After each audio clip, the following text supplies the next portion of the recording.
We're home. Okay, hey guys.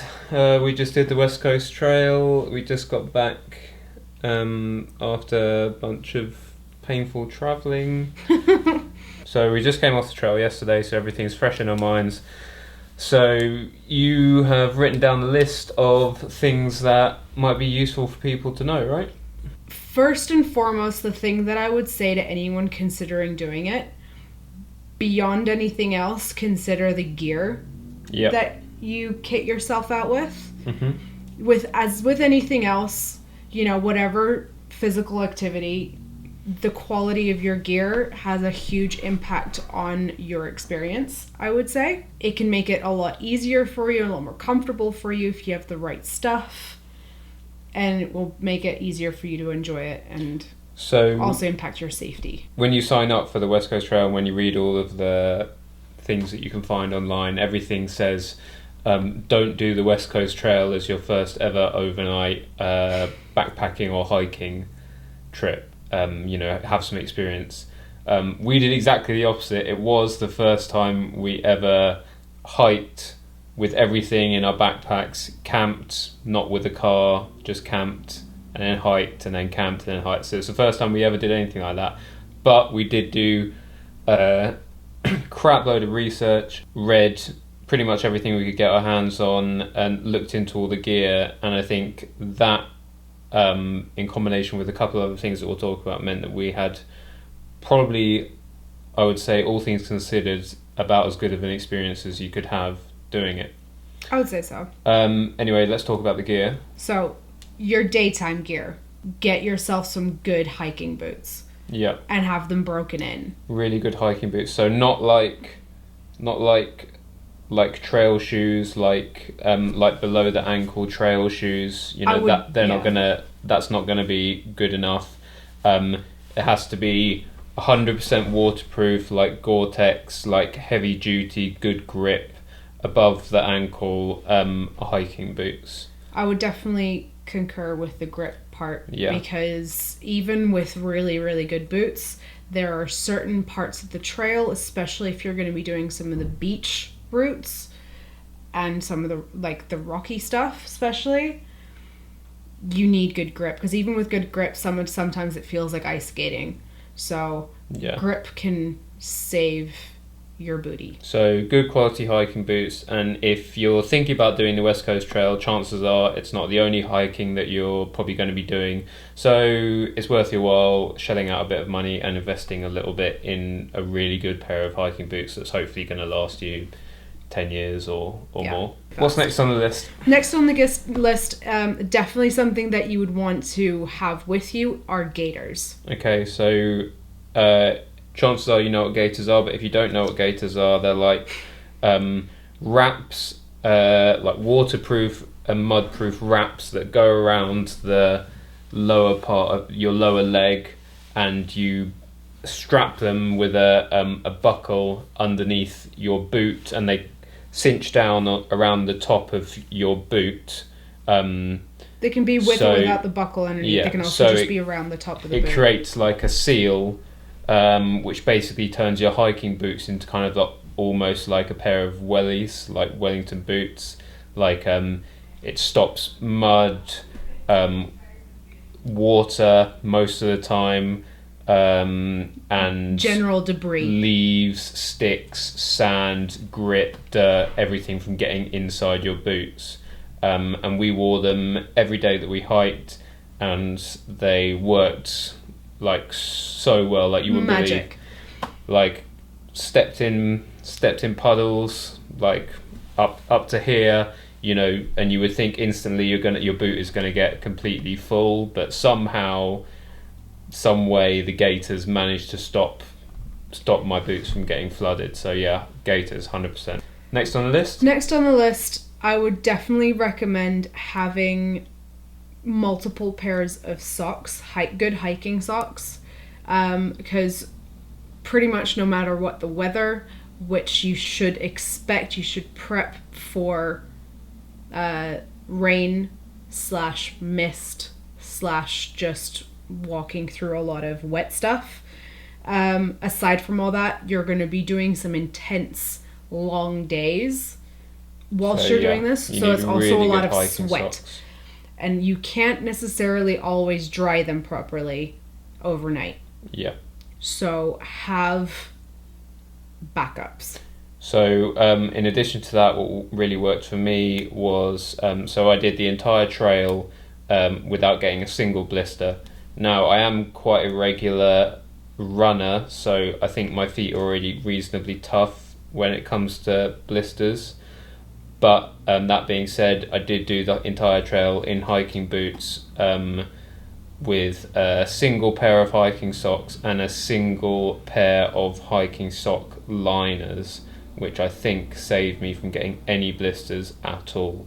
You don't want to smell the socks, though. So yeah, you don't want to smell them. They're absolutely disgusting. However, I did do the entire trail without getting any blisters. And the liners are like really thin, like wool socks that just go inside the thicker hiking socks. And the idea is that the inner sock on the outer sock takes the friction instead of the sock putting the friction on your skin, which would cause a blister. So that's the idea behind them, and for me it worked really well. So I would recommend liners. Yeah. Okay, what's next? Leading on from that, most people would run the risk of a blister or two, or however many. Oh yeah. So definitely have something with you, like blister plasters or some kind of plaster that you can apply. Yeah, everyone that we hiked with, apart from me, got blisters. Yeah. So, yeah, you probably will get blisters. Next on the list, I mean, not everyone had them that we hiked with. They certainly made my experience a lot better or easier, manageable in terms of balance and ease of getting around with a pack. I would say get some hiking poles if you don't want to necessarily invest in hiking poles.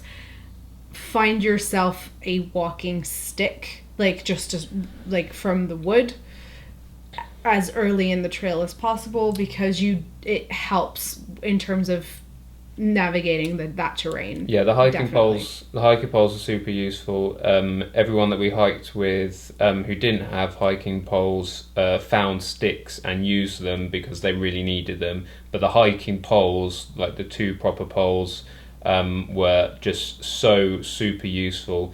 I couldn't count the amount of times that they saved me from falling over, that I would use them just for powering myself along at a more efficient pace on the flat, for stabbing into the ground and helping pull myself up onto higher ledges or up on big roots or logs.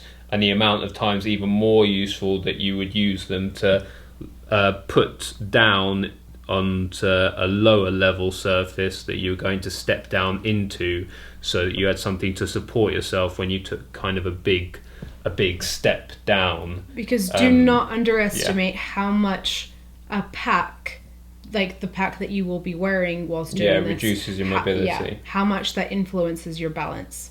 Don't underestimate it. And don't put yourself in unnecessary danger by messing with that balance. So definitely it's worth the investment. During the hiking, like I said loads of times, like the poles were the most useful thing that I brought along, because they really were so good. Next up. Speaking of which, actually, not on my list, but something that I would definitely say for people to consider, because I did find them very useful for more than what we initially bought them for, are gloves. Like hardware kind of gloves, like light hardware gloves. Like work gloves. Yeah. I think we showed them in the preparation video, but they were really useful as well. There's a couple of sections where you have to grip onto rope to lower yourself down. They were really useful for that, and they're also useful for the ladders as well when it gets slick or wet or muddy. It just helps you with your grip, and sometimes it was a bit cold as well, so nice to have. Next up, going to your night kit.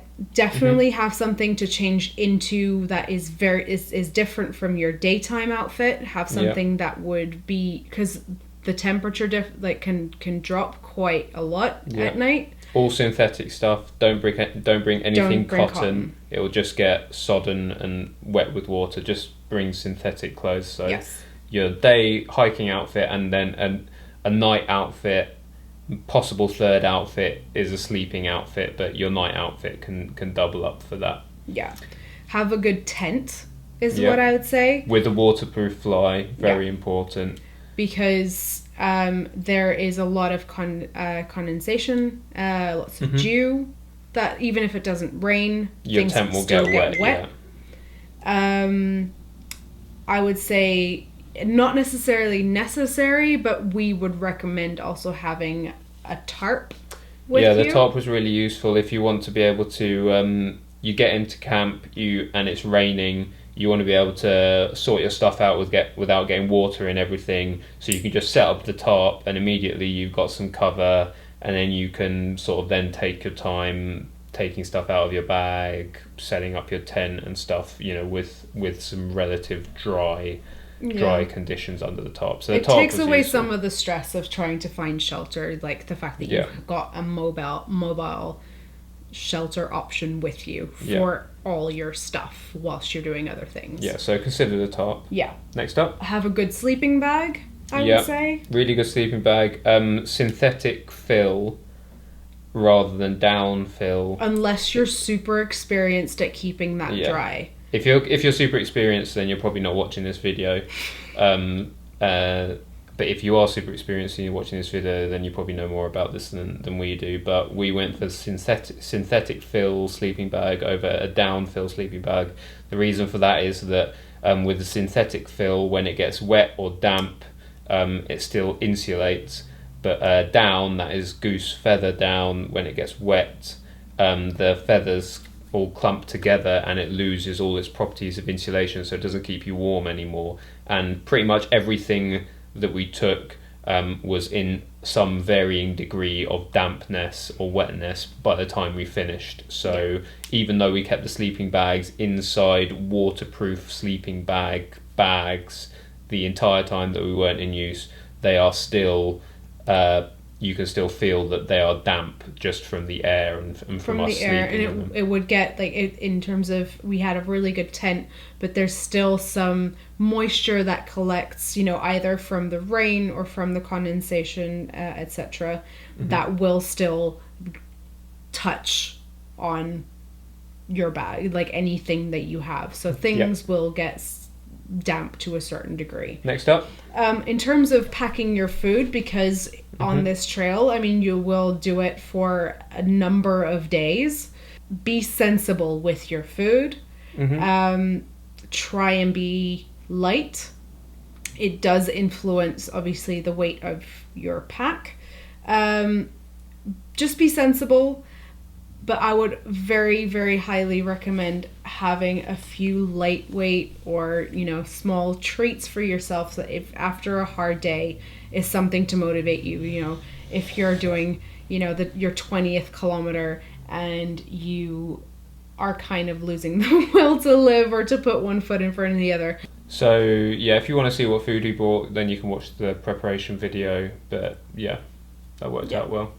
But also, from what we saw, what other people did, people have different strategies, but definitely people had treats for themselves. Okay, so what was next on your list? I would say, if you're planning on doing this, don't expect the transport in and out to be flawlessly organized by Parks Canada. Yeah. Because it isn't.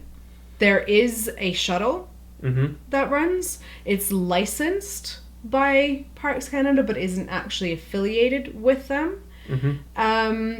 And especially late season, it doesn't run as often as it does in high season. So what we ran into is the fact that we missed a morning bus and there wasn't going to be a shuttle back to where we left the car for another 2 days.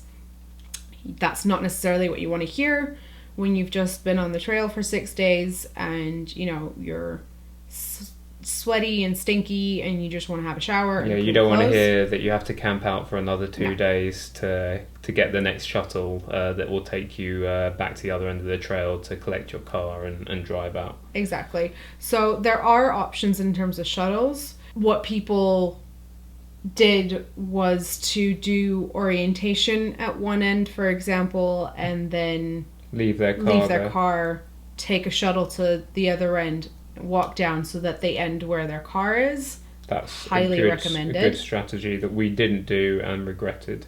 Basically. Yeah. Or already have, because it can be hard to plan how long it will actually take you. So in terms of reserving something can be a little bit tricky. But definitely look into your options of how you plan to leave your exit point. Okay. And yeah, you had a final point about the terrain as well, didn't you? Yes. Assess how you are likely to find it based on your experience hiking, and on your fitness level. Yeah, I'd recommend that you watch the videos of the hike if you're thinking of doing this, just to get a feel for the terrain that you're going to be hiking through. It's, especially if you're maybe shorter in stature, you're going to find it considerably more difficult because the things that you're going to have to climb up or descend down are going to be more difficult for you in terms of reach. For stepping up, for stepping down, that's a problem that Mars had. That's where the poles came in very handy. Absolutely. I didn't find it so difficult in that level. However, the terrain was still very challenging. I'd say for a bigger person like myself, probably what was more difficult was the agility required to get through some of the obstacles, like so many incredibly varied amount of trip hazards, difficult foot placements, stretching in weird ways to get over things, under things, around things. You get creative. Yeah, but I'd say if you want to do this, you need to have a decent base level of fitness. You have to have done some hiking before. Be prepared for doing serious inclines. Yeah. But yeah, watch the videos and you'll see it. You'll get an idea. Okay, so we also thought it would be useful to run through the campsites that we stayed at during our hike. You will be able to watch the videos and see exactly what they look like, but I thought it might be useful just for us to give some quick opinions of them. So you've got the list here, so let's go through. List. So obviously we started at the north end, Pachina Bay. Yeah. We did an initial 14 kilometers on our first day. Yep. If you a good tip for hike starting from that end is if you can time it right with the tides, you can cut out I think 30 to 45 minutes of ladders right from the very start by just walking out of the Parks Canada building and going along the beach, and instead of going through the forest, which we did. So we got a nice head start. Yeah. There just by walking 20 minutes along the beach instead of an hour through ladders in the forest at the very beginning. So that was a good tip. Absolutely. But yeah, first day we did 14k and we ended up at Darling River. Okay. Darling River campsite. Okay, marks out of 10 for Darling River? I'd say a solid 9 for me. Yeah, I'd agree. It was really nice. It had a great beach feel to it. It had easy access to the water, from what I remember. It wasn't too busy. Yeah, the Bearbin is easily accessible. The toilets weren't too bad.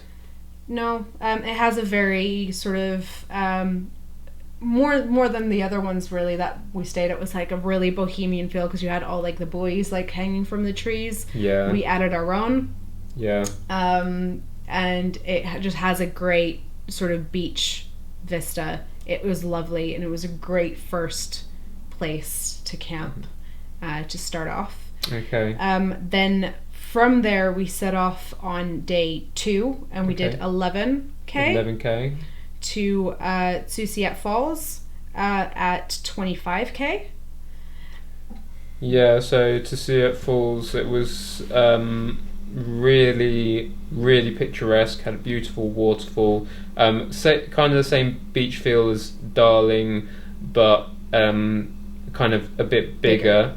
It was a little bit more tricky to find like a decent spot to put the tent because it was a bit more busy. So depending on the size of your tent, you might find it tough to find a spot in between all the logs. But the waterfall was beautiful. The water coming off the waterfall was, in contrast to the sea, actually relatively warm. It was good for drinking, and you could also go and swim in it as well. So, you could wash yourself off and just have a bit of fun swimming in that. So that was really nice. So probably Susiat was my favourite. So I give that a 10 out of 10. What would you give it? Probably the same.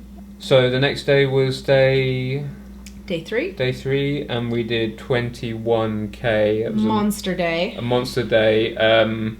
We just hiked right through, so the kind of midpoint of the trail. So we hiked through Nit Nat Narrows, where we went to the crab shack, and we did the river crossing there. Had some crab at the crab shack. That was really good. So a few kind of nice bits of food.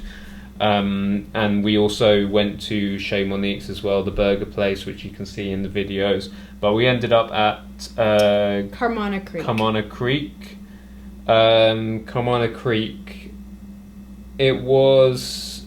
I would probably give it like a 6 or a 7 out of 10. I remember the walking to get to the Bearbin and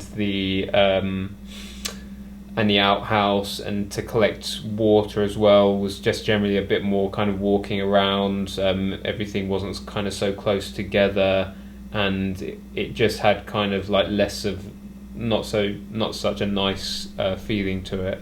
It was a bit more inland instead of like right on the beach. But it was still good. Yeah. This was also like the first night where we really had some more weather, like some more rain. Like it could be to do with the weather, but I'd say the layout of it was. It wasn't as nice. It wasn't as nice. No. Okay, so the next day was day 4. Day 4. That was 16K between Carmona and Campers Creek, yeah. And Camper Creek at 62K. So that was 16K, and that was a real hard slog that day. That 16K between Carmona and Campers was... The first 8 was fine. Yeah, the first 8 was... Well, if you can manage to walk on the beach, the first 8 is fine if the tide's with you. But then through the forest, the second 8 was hard as hell. It might have had something to do with the 21K we'd walked the day before. We might have been fatigued or something, but it was really tough. We found that hard. Yeah, it was. I almost cried when I saw the sign for the campsite. Marks out of 10 for Campers? I don't know. I'd probably like 5 or 6. Yeah, I wouldn't give Campers. I would give Campers about the same, maybe a 4 or 5. It wasn't soft sand. It was kind of like rocks and pebbles. It's kind of set in a deep cut creek back from the ocean. So it's like a little pocket. It's got like a very like dark and a bit of a dank and damp feeling there. It was quite a long way to walk to the Bearbin, to walk to the outhouse, a long way to walk back up the creek to find some fast moving water to collect. There weren't so many options in terms of places to put tarps or nice flat spots to put the tents that weren't covered in rocks and things like that. So it was also the worst place for firewood. yeah, all the firewood there was completely pillaged by everyone, and what we could find there was just damp, and we couldn't start a fire or anything. Yeah. So yeah. And the next day was 8K. Yeah, that was day 5, right? Yes. Yeah, 8K to Thrasher Cove. We did that 8K along the beach. Mostly, I think we did 2 or 3K in the forest, and then the rest along the beach. That was up the notorious bedrock, and then the boulder field. Which extremely was tide dependent for the entire trip. Make sure that you know the tide table. Yeah, there's great caves that you can see on the way to Thrasher on that boulder field, but you have to make sure that you know the tides. Anyway, definitely lights a fire. Yeah. Under you. And then we ended up at 70 kilometers at. So yeah, Thrasher Cove's at 70k. Thrasher Cove, yeah. And marks out of 10. Marks out of 10 for Thrasher. I'd probably give it like an 8 or above. Yeah, Thrasher Cove is nice. It's kind of small. There's not a lot of space. The sea comes right up to pretty much where your tents are. It comes really close. It's a slim campsite, but it's a nice cove. It's got good views of the opposite side of the bay, and you can see the United States from there as well. The sunset there, and the vista is beautiful. It's good. We saw a bear at Thrasher Cove campsite in the morning. Actually, pretty much in the campsite. We saw sea otters there in the evening. A lot of birds, seals, and things. Yeah. So great for wildlife at Thrasher Cove. I think if it was been a really nice sunny day, it would have been beautiful there. Yeah. And then the final day, was just hiking through to the end.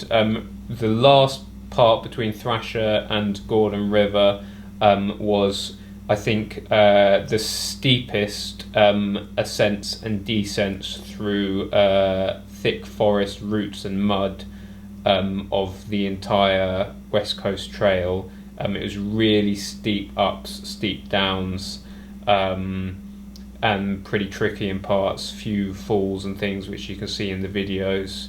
But yeah, eventually you get to Gordon River.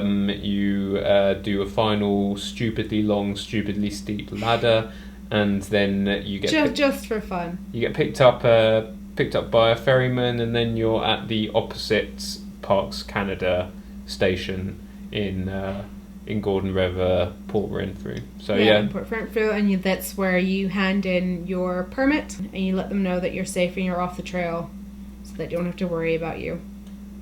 Yeah, so that was our assessment of the campsites. Hopefully it was useful. So I thought it might also be useful to show you guys the state of our gear coming back from the West Coast Trail.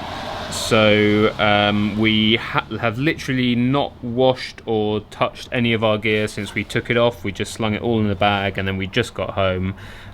So you can see the gear that we came off the trail at Gordon River in. It hasn't been cleaned or anything, so hopefully this reinforces kind of what you could expect on the trail. But anyway, so what have we got here? We have our poles, which are in a relatively good state. It's pretty dirty. These were brand new, quite a few nicks and scratches. I had thrown these down from the top of ladders multiple times because I couldn't be bothered to hold them in my hand whilst I descended the ladders, but they stood up very well, and they were super useful. So these are black diamond hiking poles. I had men's, Mars had women's. And we got them from a Canadian hiking store, and they were super useful. Yeah. What else have we got? We've got the gaiters. Yeah. So here are some gaiters. So you can see obviously completely covered in mud and grime. Those are Mars's, mine are in the bag, and you can see all the stuff that's just coming off. And you know, bearing in mind we kind of walked around a little bit after we got off the ferry at Gordon River, you know, probably got the majority of the stuff off, but you know, these have done heavy duty the entire way. What have we got here? These are some waterproof trousers. Waterproof trousers. You can see, you know, all the way up the side. Yeah, very muddy as well. You know, and got very wet, so they were worth having as well. Hiking boots. Yeah, so these are my hiking boots. They were also more or less in pretty new condition when I got on the trail with them. I could feel inside they are pretty damp and wet. They smell horrific. Yeah, very muddy. But yeah, so these are heavy duty, fully waterproof Gore-Tex above the ankle hiking boots. Mars is pretty much the same, super muddy, loads of crap all over them, all scuffed up leather and stuff. So you can see pretty much from the look of the gear, the stuff that we went through. In terms of what the boots, what your footwear has to go through, is not only just being muddy, it's being wet from puddles, from bits of the sea, from creeks. It needs to sweat, sand, just general dampness, but also, you know, sunshine and everything else. So it's very changeable conditions.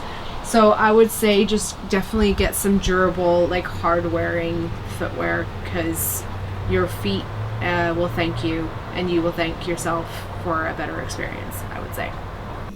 So here's your backpack, more or less untouched. You want to empty it out, see what we've got, look at the state of it? I kind of don't want to smell it, is the thing.